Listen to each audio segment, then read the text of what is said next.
Hello everyone, welcome to this Wheel Explains question 8 divided by 8 times 8. So many fail to solve this, but if you are smart, then must check out.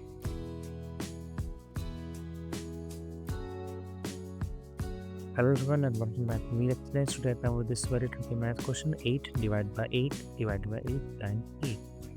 And if you found this simple, then try to solve on your own. Comment your answer to the feature here in the shortcut list.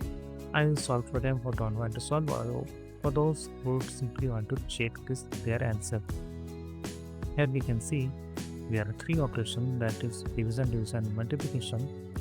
Many are solving like this: 8 divided by 8 which equals to 1, divided by 8 divided by 8 which equals to 64. So they simply write 1 by 64 as their answer. Do you think this is the right way? Actually, this is not the right way.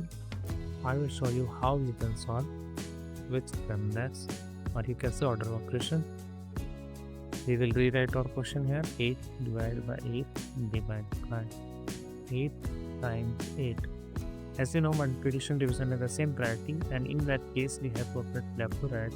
As we can see, there are three operations and all have the same priority, like division, and multiplication. So we have to operate left to right. And again, left we have this division. So we will operate this 8 divided by 8 which equals to 1. So we will rewrite our question 1 divided by, from this, because this is replaced by 1. So 1 divided by 8 times 8. Now 1 divided by 8 can be also written as like this. So we will simply write this, that is 1 by 8. Now multiply by 8 times 8. Now you can do simple math: 8 times 1, 8 times 1, and 1 times 1 which equals to 1. So here the right answer is 1. Okay. And must check out our best Amazon finds only for you in the description. Like this video and subscribe our channel for more videos like this. Thanks for watching.